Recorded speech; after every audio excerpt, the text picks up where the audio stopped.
Good evening. Shiela Guo is unreliable to be a state witness against dismissed Bamban Mayor Alice Guo, according to Justice Secretary Jesus Crispin Remulla. On August 27, Shiela personally appeared before the Senate subcommittee hearing to face a public inquiry to find out how the dismissed mayor was able to escape the Philippine jurisdiction despite an outstanding arrest warrant and lookout bulletin. According to Shiela, she fled the country together with Alice and Wesley Guo through a small white boat. She said they rowed a total of 3 boats to go to Malaysia. In a press conference on Wednesday, August 28, Remulla says he does not believe the statements of Shiela Guo during the Senate hearing because she kept on giving vague answers. According to Remulla, he does not believe that Guo's group would ride a fishing boat for 3 days to reach Sabah, Malaysia. Remulla points out that it will be impossible to reach Sabah from Zambales in just 3 days.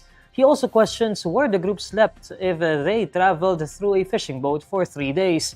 Remulla says that Shiela's statements make her unreliable to become a state witness so far, adding that it is possible that Shiela was only trying to divert the investigation into Alice's escape. Prior to Remulla's statements, Justice Undersecretary Nicolas Felix T. said that Shiela is qualified to be a state witness against Alice. However, T. pointed out that a lot needs to be done before such a thing happens.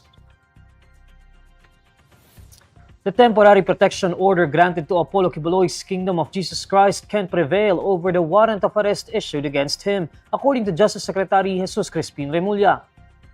On August 27, a Davao court issued a temporary protection order to the religious group following a standoff between Quiboloy's supporters and local police who raided the Kingdom of Jesus Christ compound in Buhangin District, Davao City.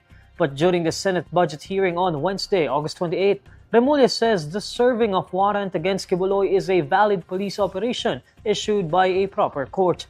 With the existing court order against the police, Senator Risa Hontiveros asks the Department of Justice how the government would proceed with the arrest of Quiboloy. In response, Remulla says, the writ of amparo cannot hold against that was filed against the police cannot prevail over a lawful order of the court that directs them to arrest the person. And it's the same level, court level that issued it. That's why we are not really about to raise our hands and surrender to the court in that manner. So we are continuing the arrest efforts, Madam. According to the Department of Justice, as much as they respect the court's prerogative, they believe that the temporary protection order is already moot and academic, considering the issues underscored in the order have all been addressed. The DOJ maintains that police operations were conducted lawfully based on a legal order from a co-equal court. The DOJ further says that police operatives did not prevent persons from entering and leaving the compound, and the barricades surrounding the area were only placed to add security to help the police achieve their purpose. The DOJ also expresses support for the police in keeping the lawfulness in serving the arrest warrants against Quiboloy and his accomplices. Since August 24, around 2,000 cops reportedly swept the compound in an attempt to arrest Quiboloy and others accused of child abuse and human trafficking. Quiboloy is facing 3 warrants of arrest, 2 from Davao and Pasig City courts and 1 from the Senate. These are all in connection with alleged crimes alleged against the sect leader. The Department of Interior and local government will file motions to the court clarifying the validity of the temporary protection order granted to the Kingdom of Jesus Christ. On August 27, Davao City Regional Trial Court Branch 15 issued a temporary protection order telling the police to stop any act that threatens the life, liberty, or security of members of the religious group. As a reaction, Interior Secretary Benjamin Abalos Jr. cites a Supreme Court order dated May 28, which ordered the transfer of the venue of the criminal cases of Kingdom of Jesus Christ leader Apollo Quiboloy from Davao City to Quezon City. Under the Supreme Court order, the Office of the Clerk of Court and the Metropolitan Trial Court in Quezon City are the designated forums for Quiboloy's cases. According to Abalos, the Office of the Solicitor General will file the clarificatory motions. Meanwhile, despite the protection order, Abalos maintains that police personnel will continue their search for Quiboloy. Abalos notes that the protection order is not a temporary restriction order.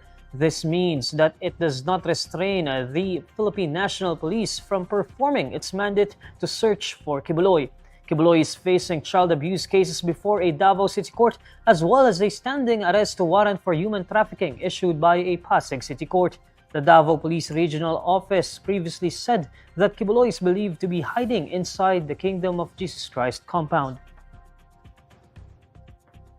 Defense Secretary Gilberto Teodoro Jr. says that the Mutual Defense Treaty between the Philippines and the United States needs to have a wider scope to serve as a better deterrent against what he described as a cunning adversary. The treaty between Manila and Washington calls for each other's defense in case of an armed attack. In a speech during a forum, the defense chief says that it is important to interpret the Mutual Defense Treaty dynamically. He also highlights the dangers of narrowing down operational limitations. He particularly cites what he deemed as the public's fixation on what constitutes an armed attack. Articles 4 and 5 of the Mutual Defense Treaty states that an armed attack in the Pacific, including anywhere in the South China Sea, on either of Manila and Washington's public vessels, aircraft, or armed forces, including their coast guards, would invoke mutual defense commitments. However, the term armed attack was not clearly defined in the treaty. Beijing's actions are in line with its assertion of sovereignty in almost the entire South China Sea, including most of the West Philippine Sea, even if such a claim has been effectively invalidated by the arbitral award issued in July 2016. Police Colonel Jovi Espinido, a central figure in the Duterte administration's drug war, claims that the then Philippine National Police Chief Ronald Dela Rosa's order to rid Albuera Leyte of illegal drugs meant killing people linked to the trade.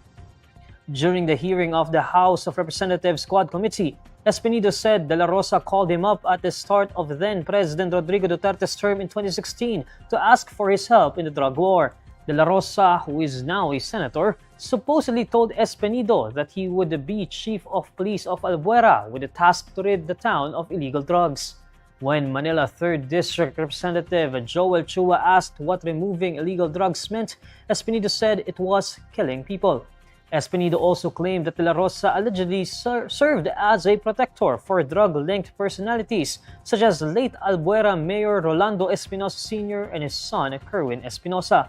In a sworn affidavit handed to the House of Representatives Quad Committee, Espinido said that De La Rosa was involved in the dismissal of cases against Kerwin and other local cops who supposedly protected the Espinosa family. Espinido was credited for the dismantling of the illegal drug trade in Albuera, supposedly operated by Kerwin. The police official was also responsible for filing cases of illegal drug trafficking and illegal possession of firearms against Espinosa.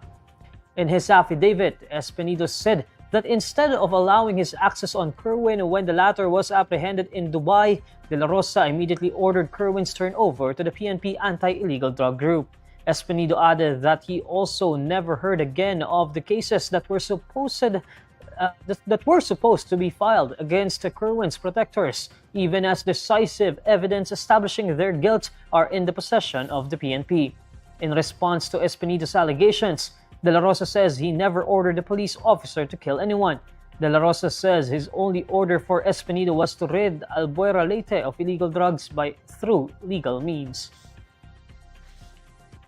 2 more cases of mpox, formerly known as monkeypox, has been reported in the country, bringing the total number of cases to 14, according to the Department of Health. In a statement, the DOH says out of the 14 mpox cases, 9 have long recovered since 2023, while there are 5 active cases waiting for symptoms to resolve. According to the DOH, one of the latest patients is a 26-year-old female from NCR whose symptoms started last August 20. She noticed rashes on her face and back accompanied by fever. She also developed a sore throat and a swollen neck lymph nodes. While the other patient is a 12-year-old male from Calabarzon whose symptoms started on August 10. He developed fever and rashes mainly on the face, legs, trunk, and pubic area that extended to other parts of the body. Both patients have mpox clade 2, which is the milder kind of mpox virus. The common symptoms of mpox are a skin rash or mucosal lesions, which can last 2 to 4 weeks. The rashes are accompanied by fever, headache, muscle aches, back pain, low energy, and swollen lymph nodes. The mpox virus moves from skin to skin, both during sexual encounters and in other intimate forms of skin contact. These are the stories you need to know today. I'm Neil Mercado, following INQUIRER.net on Facebook, X, YouTube, TikTok, Instagram, and Reddit. For more stories, visit INQUIRER.net. Good evening.